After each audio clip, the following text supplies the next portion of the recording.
Today we are going to study urbanization in India since 1901 and basically what have been the problems as a process of urbanization in India that we will be studying today's topic.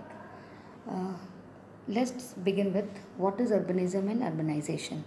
Means नगरीकरण क्या है और नगरीयता क्या है. तो urbanism is a concept that describes the process by which a section of population adopts an urban way of life even while residing in rural areas.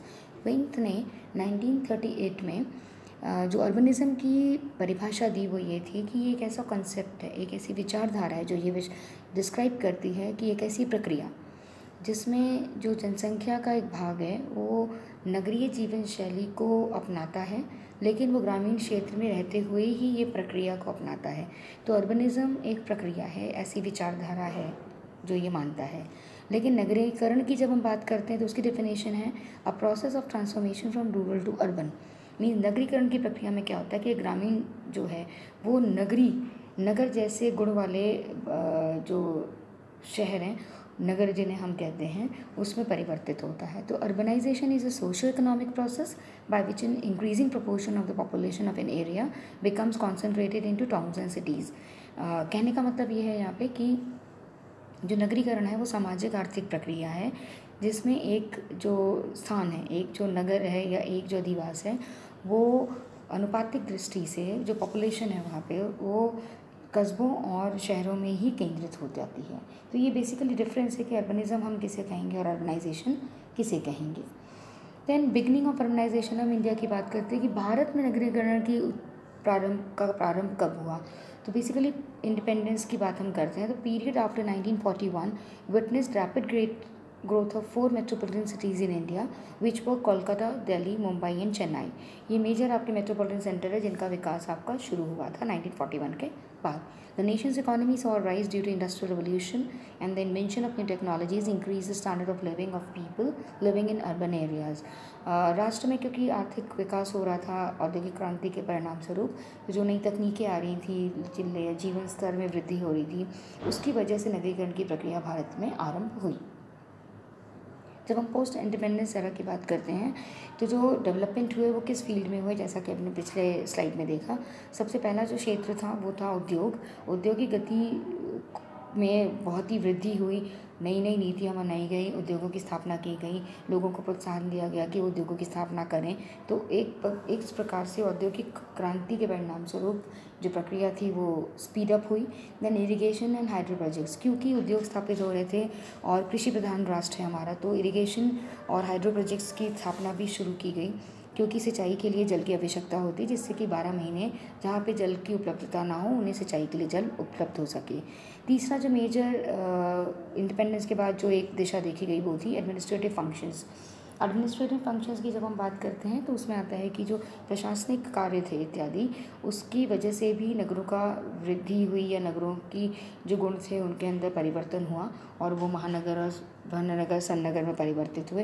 तो प्रशासनिक दृष्टि से भी जो राजधानी थी उनका विकास हुआ. जब हम ट्रेंड देखते हैं 1901 से 2011 तक वर्तमान समय में, तो हम ये देखते हैं कि भारत में नगरीकरण जो है वो 3 विशिष्ट चरणों में हुआ है 20वीं शताब्दी तक में. सबसे पहला था पीरियड ऑफ स्लो अर्बनाइजेशन जो कि 1901 से 1931 तक था. हम ये देखते हैं कि 20वीं शताब्दी के आरंभ में बेसिकली भारत की जो कुल नगरीय जनसंख्या थी वो 2.58 करोड़ रही. तो क्योंकि उस वक्त प्लेग एपिडेमिक बहुत ज़्यादा था, डिजीज़ बहुत ज़्यादा थी, मेडिकल फैसिलिटीज़ कम थी, तो जो मृत्यु से जनसंख्या का काफ़ी ह्रास हुआ था. तो जो मंद वृद्धि काल हम इसे कहते हैं. 1911 तक नगरीय जनसंख्या स्थिर रही. फिर दूसरे दशक में इन्फ्लुएंजा महामारी के रूप में फैलने लगा और इस तरह से 1921 में नगरीय जनसंख्या 2.81 करोड़ रिकॉर्ड की गई. थर्ड जो डिकेड था 1921 to 31 में, उसमें बेसिकली जो नेगेटिव फैक्टर्स थे उनका इम्पैक्ट कम होने लगा और जनसंख्या वृद्धि हुई. इसलिए जो जनसंख्या 1931 में रिकॉर्ड हुई वो 3.35 करोड़ पहुंच गई. और बेसिकली स्लो अर्बनाइजेशन के कारण, जैसा कि अभी हमने आपसे बात की, वो है फेमिन्स, अकाल, महामारी, उच्च मृत्यु दर और जो औसत वृद्धि दर थी वो मात्र कितनी थी आपकी वार्षिक दर 0.98%. दूसरा जो काल है, जो फेज़ है, वो है पीरियड ऑफ मॉडरेट अर्बनाइजेशन जिसे हम कहते हैं बेसिकली सामान्य जो नगरीकरण की प्रक्रिया थी वो 1931 से 61 के बीच में रही। और इसके अंदर प्लान डेवलपमेंट था, क्योंकि विकास को एक गति मिली, क्योंकि महामारियों पर हमने थोड़ी बहुत, क्योंकि चिकित्सा संबंधी विकास हुआ था तो उस पर कंट्रोल नियंत्रण हुआ, तो जनसंख्या वृद्धि हुई। तो अब जो प्लानिंग, जो विकास की गति थी वो नियोजित रूप से प्लान की गई और स्टार्ट हुई। फिर ग्रोथ ऑफ इंडस्ट्रीज़, क्योंकि औद्योगिक विकास शुरू हो चुका था तो इंडस्ट्रियल रेवोल्यूशन के बाद उद्योगों में भी विकास हुआ। और इस प्रकार से जो ग्रोथ रेट रही इस तीन दशकों में वो 135.86 रिकॉर्ड की गई। दूसरा जो हमारा काल आता है वो है पीरियड ऑफ रैपिड, बेसिकली अति तीव्र वृद्धि काल में। उसमें था इकोनॉमिक एक्टिविटीज़ में वृद्धि हुई, क्योंकि स्वतंत्रता प्राप्ति के पश्चात नियोजन में उद्योग, कृषि, परिवहन सभी आर्थिक क्षेत्रों पर बल दिया जाने लगा। व्यापार था, शिक्षा थी, परिवहन था, टूरिज़्म था, देन एजुकेशन, एंटरटेनमेंट, और ये सब जो थे अट्रैक्शन फोर्स थे। तो अर्बन जिसे हम कहते हैं जनसंख्या विस्फोट काल का था ये। तो 1961 से जो 2001 तक का काल रहा है वो आपका पीरियड ऑफ रैपिड अर्बनाइजेशन, तीव्र वृद्धि वाला काल रहा है। और ये बेसिकली ग्रोथ रेट जो नापी गई इसमें 261% रही। देन ट्रेंड्स ऑफ अर्बनाइजेशन की हम बात करते हैं तो इस डेटा में आप देख पा रहे हैं कि under population, urban population millions में जो 1901 में मात्र 25.85 थी वो 2001 में 285.35 हुई। 2011 का हम आगे देखेंगे स्लाइड में। डिकोडल ग्रोथ भी आप देख सकते हैं कि उससे पहले, क्योंकि सेंसस नहीं थी तो हमारे पास नहीं है, बट 0.35 जो कि 1911 में था वो 31.13% हो गया। और अर्बनाइजेशन मात्र जो 11% था वो बढ़ के 27.8% पे आ गया। अब ये 30% से ऊपर है। तो ये विकास की गति को आप देख रहे हैं कि बीच में ये हमेशा ये जो ग्रोथ रही है वो 11, 12, 14, 17, 18, 20, 23, 25, तो बहुत ही ग्रेजुअल है, बहुत स्पीड अप इतना भी नहीं है कि एकदम से 5 से 10 हो जाए, लेकिन हाँ 2% का जो है इसमें इंक्रीज़ हुआ है। भारत में नगरीकरण की प्रगति को अगर हम देखते हैं तो जनगणना व सेंसस ईयर्स में आप देख रहे हैं 2001 तक का, कि इसमें जो कुल नगरीय जनसंख्या है वो 25.85 से लेकर 285.36 हो गई। और जो नगरीय जनसंख्या का प्रतिशत है कुल जनसंख्या में वो मात्र 10.84 था 1911 में, और अब 27.78 है। तो जो भिन्नता है प्रतिशत की डिकेडल वो आप देख सकते हैं कि 0.35 से 31.13 है। तो ये बेसिकली डेटा का रिप्रेजेंटेशन है कि अगर हम कंपैरिजन करें कि 1901 और वर्तमान समय में 20वीं शताब्दी में, तो बहुत ही अंतर दिखता है। प्रेजेंट सिनेरियो की हम बात करते हैं कि वर्तमान समय में जो इसका डेवलपमेंट रहा है या क्या इसकी दिशा रही है। तो परसेंट अर्बन जो है, जो अर्बन पॉपुलेशन की, that has increase from 11% in 1901 to 31% in 2011, जैसा कि मैंने अभी आपको पिछले स्लाइड में बताया था। तो urbanisation in India has been relatively slow compare to many developing countries. अन्य विकासशील देशों से जो इसकी प्रक्रिया है वो बहुत ही निम्न है या धीमी है। India is at acceleration stage of the process of urbanisation. ये बेसिकली गतिमान जो है वो एक्सेलरेशन स्टेज में है अर्बनाइजेशन के, जिसे हम कहते हैं कि बढ़ती हुई गति से।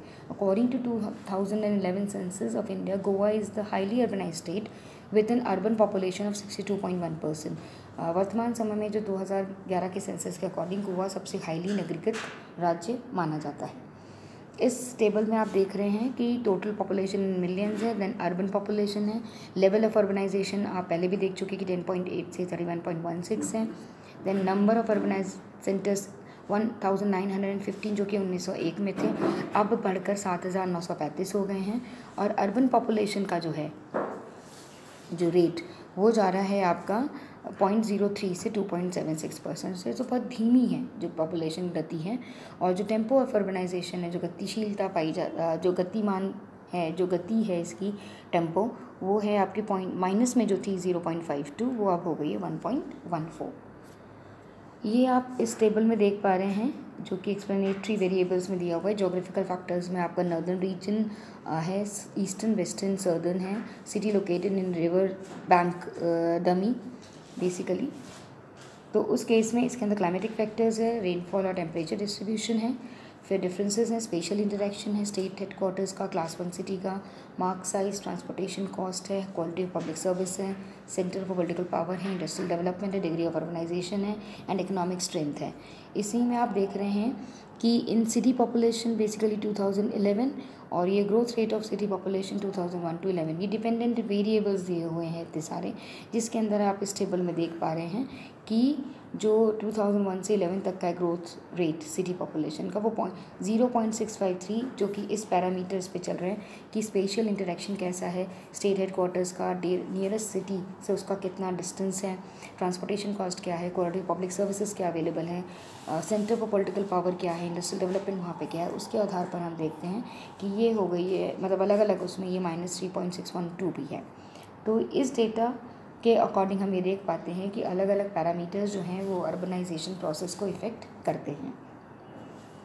देन एडवांटेजेस ऑफ अर्बनाइजेशन, नगरीकरण के जो गुण हैं या उसकी जो उपयोगिता है वो क्या क्या है। Basically cities provide better access of to medical care, family planning, education and social services. Recycling is more economically feasible, क्योंकि नगर में उसकी प्रक्रिया के लिए उपयुक्त साधन होते हैं, तो जो पुनर्चक्रण है व्यर्थ पदार्थों का, अपशिष्ट पदार्थों का, वो इकोनॉमिकली फीजिबल होता है।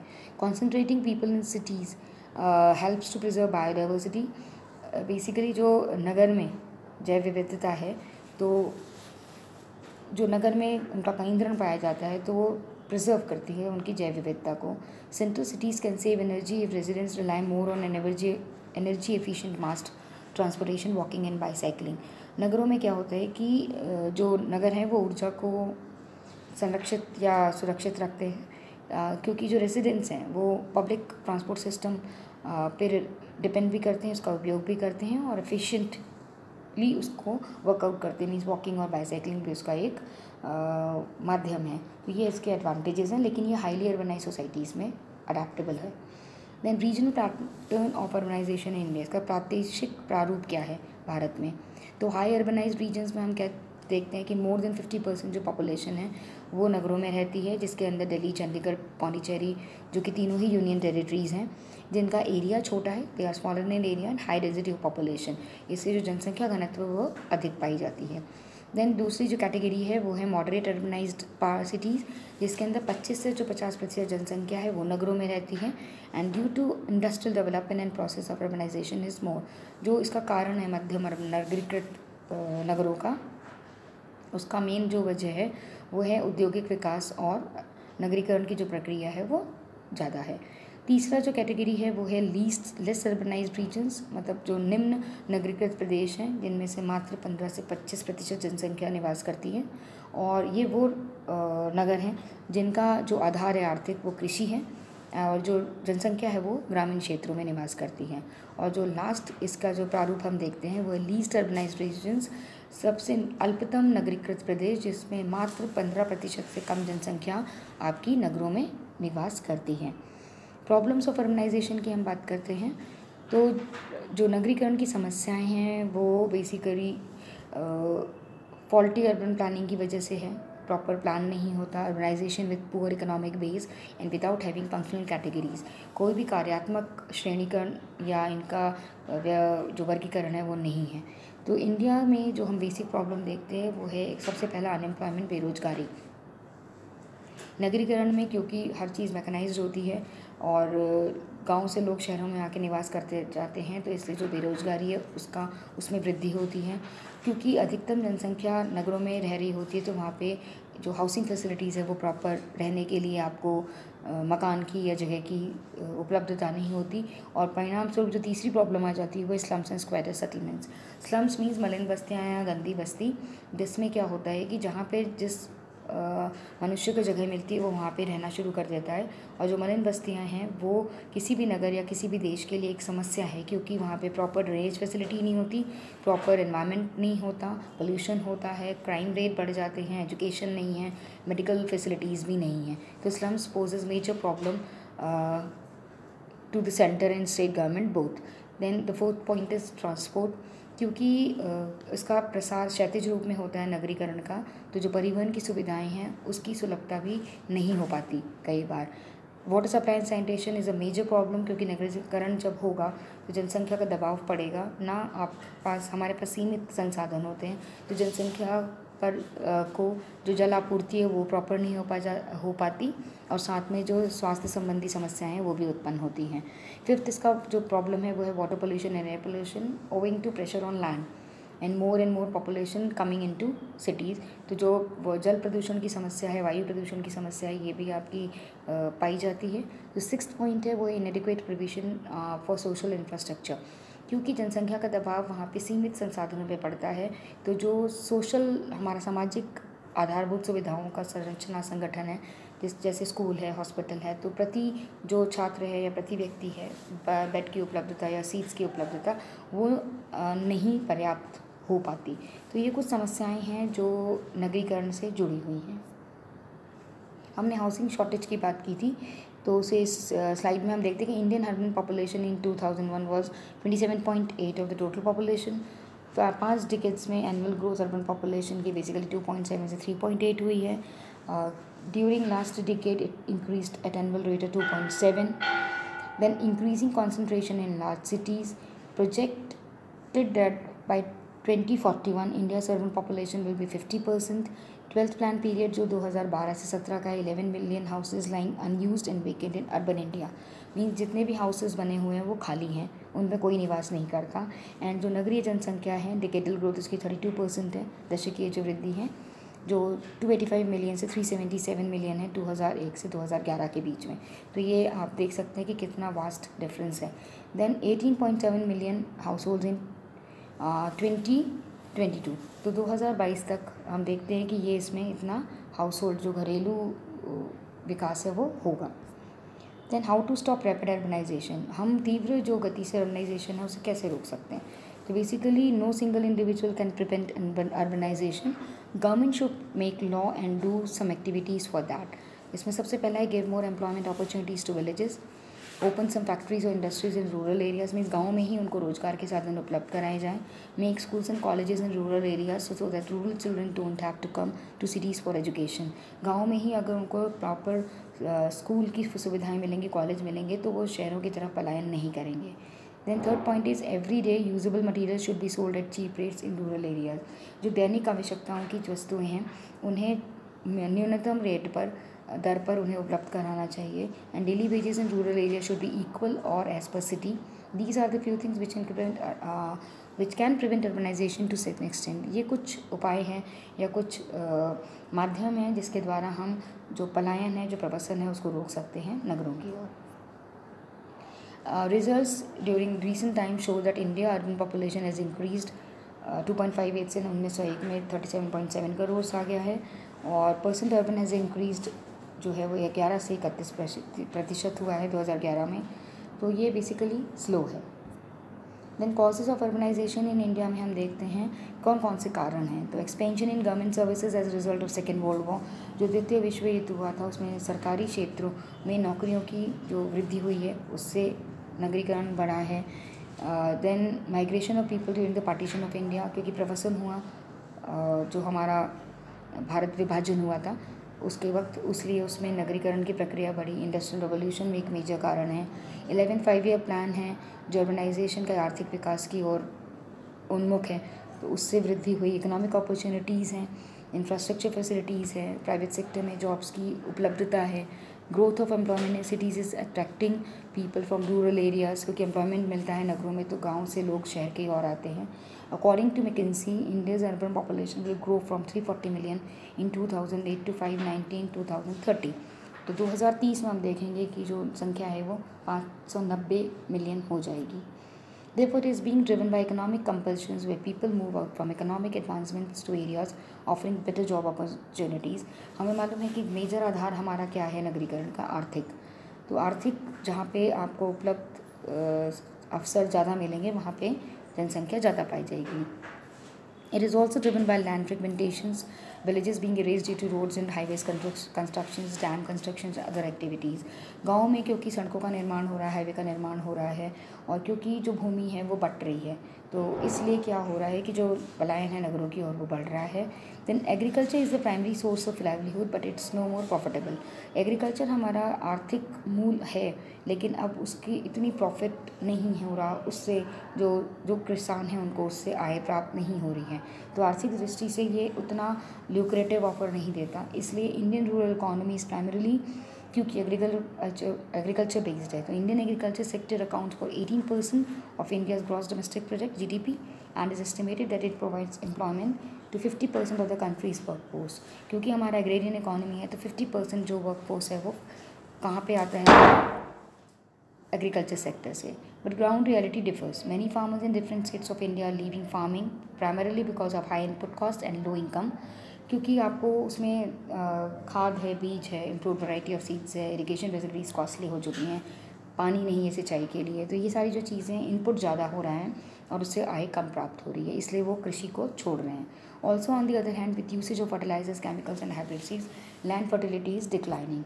सो this is the major cause for the changing pattern in from rural and urban framework, और जो आपका जो शिफ्ट है पॉपुलेशन का वो रूरल एरिया से अर्बन एरिया की तरफ हो रहा है। देन सेलियन फीचर्स की हम बात करते हैं। India has a long tradition of urbanization dating back to 2500 BC, ये हम पहले भी पढ़ चुके हैं। Urbanization in India during the ancient and medieval periods associated with the seats of administration and trade, क्योंकि ये हमेशा से रहा है कि जो प्रशासन और व्यापार के लिए जो मेजर सीट्स थी उससे रिलेटेड रहा है। ब्रिटिश रूल में urbanization rate accelerated due to industrialization. Urbanization in India during the 20th century is associated with theme कि 1901 में फेमिनिन प्लेग था, 11 में इन्फ्लुएंजा था, 31 में एग्रीकल्चर डिप्रेशन था, 41 में वर्ल्ड वॉर थे, 41 में आपका पार्टीशन हुआ, 51-61 में प्लान डेवलपमेंट, 61 to 71 में इमर्जेंस ऑफ न्यू अर्बनाइजेशन, और 71 से 81 में डिसेंट्रलाइजेशन, अर्बन ग्रोथ आ गया। 81 से 91 में जो कॉज था वो डिसेलरेटेड रूरल अर्बन माइग्रेशन था and declining rate of natural increase था। तो हर डिकेड में एक अलग एजेंडा था, एक अलग फैक्टर था विच कॉन्ट्रीब्यूटेड। फिफ्थ पॉइंट है the Indian urbanization is of subsistence nature, निर्वहन प्रकृति का है, कि जो माइग्रेंट्स हैं, जो प्रवासी हैं फ्रॉम रूरल एरियाज़, वो अर्बन सेंटर्स में एम्प्लॉयमेंट की वजह के लिए आते हैं। They usually lead a substandard life and yet they stick to cities for job. यहाँ पे जीवन की गुणवत्ता है वो उतनी अनुकूल नहीं है, उसके बावजूद वो यहाँ पे रहते हैं, जो उनकी क्वालिटी ऑफ लाइफ को अफेक्ट करता है। The Indian urbanisation is polymetropolitan apex in which the million plus cities dominate. जो मिलियन प्लस सिटीज़ हैं वो डोमिनेट करती हैं अर्बन स्कीम को, और इसलिए India's for basically according for on third of India's total urban population. तो ये बहुत ही स्मॉलर कॉन्ट्रीब्यूशन है या स्मॉलर परसेंटेज है। The big cities of India are exploding in the population while the small towns are stagnating. जो छोटे कस्बे हैं वो स्थिर हो चुके हैं और जनसंख्या जो वृद्धि हो रही है वो बड़े नगरों में हो रही है। In 1901, small towns with a population of less than 20,000 each accounted for 48%, while in 2001 अब 10% हो चुका है अर्बन पॉपुलेशन। 8th पॉइंट जो है वो Indian urban system is not integrated both functionally and specially. जो नगर का तंत्र है वो ना तो कार्यात्मक दृष्टि से ना स्थानिक दृष्टि से एकीकृत नहीं है, इसलिए क्या होता है कि ये ब्रेक होते हैं और असंतुलन जो है वो अर्बन हायरार्की में देखा जा सकता है। द 9th पॉइंट है the Indian towns are growing more on the basis of tertiary rather than secondary sector. हमारा जो तृतीय जो है वो तृतीय जो सेक्टर है वर्किंग, वो उस पर बेस्ड है, ना कि सेकेंडरी सेक्टर पे जो कि इंडस्ट्री एंड मैन्युफैक्चरिंग का है। Then 10th point in southern and western India are more urbanize than northern and eastern India because of the historical socio culture and resource factors. जो हमारा दक्षिण और पश्चिमी भारत है वो ज़्यादा नगरीकृत है, इसका मेजर जो आधार है वो सामाजिक सांस्कृतिक और संसाधन है। और 11th पॉइंट है बेसिकली इसमें the process of urbanization has gain momentum and more people are migrating from rural to the urban area. This has adversely affected the quality of life in the metropolitan and mega cities. At present, Delhi is considered as the second most populated city in the world. Urban settlements की हम बात करते हैं तो ये इसकी किसे कहते हैं हम, तो ये है बेसिकली कि may be defined as one whose urban population is largely engaged in non-agricultural activities, that is secondary and quaternary tertiary activities. Census of India ने जो डेफिनेट गाइडलाइंस दिए वो 71 के अकॉर्डिंग जो है population exceeding 5000, at least 75% of the male population जो है working वो नॉन एग्रीकल्चर परसूट्स में हो। तीसरा पॉइंट है density of population exceeding 100 person per square kilometre, और it should have a municipal corporation, municipal board, a cantonment board और notified area. Classification अगर हम करते हैं तो all the towns and urban agglomerations have been grouped into 6 classes. सबसे पहला है आपका अर्बन विलेज, इसमें से भी अर्बन कैरेक्टरिस्टिक्स होती हैं, इसे रूरल अर्बन भी कहते हैं। टाउन जिसे हम कस्बा कहते हैं, स्मॉलेस्ट यूनिट है। सिटी जिसमें 1 लाख और अबव जनसंख्या होती है। मेट्रोपोलिस जिसे हम कहते हैं which serves as a regional capital. Megalopolis होता है large urban region formed by the outgrowth of many metropolises. And conurbation होता है जिसे हम संघ नगर कहते हैं, urban region consisting of a large metropolis and number of small towns huddled together. Kolkata metropolitan region with 85 small and big towns around it forms a conurbation in India. तो ये क्लासिफिकेशन है कि ग्रामीण जो नगर है उससे कस्बा, नगर, महानगर, सन्नगर और बृहन नगर। देन चैलेंजेस वो हैं आपके India falls to meet basic standard, basically water supply, public transportation. Rapid urbanization has caused widespread environmental degradation in the country. India has failed to provide urban dwellers basic needs such as housing. Or in 2012, the Ministry of Housing and Urban Poverty Alleviation stated that there is an undersupply of 18.78 million housing units in urban India, of which nearly 95% affects the economically weaker sections, EWS, and low income group, that is LIG, of the urban population. People who belong to EBS and LIG group has no access to formal housing finance. इनको कोई सुविधा उपलब्ध नहीं है, daily wages में हैं, ये लोग स्लम्स में रहते हैं। 2011 सेंसस बेसिकली डिस्क्राइब करता है कि nearly 65.5 million people resides in slums in India cities, और ये आता है basically slums proliferate in almost all metropolitan cities in India. So thank you so much. References के लिए आप advance geography of India doctor Alka Gautam, Manav Bhugol doctor SD Maurya, Wikipedia consult कर सकते हैं। Thank you so much.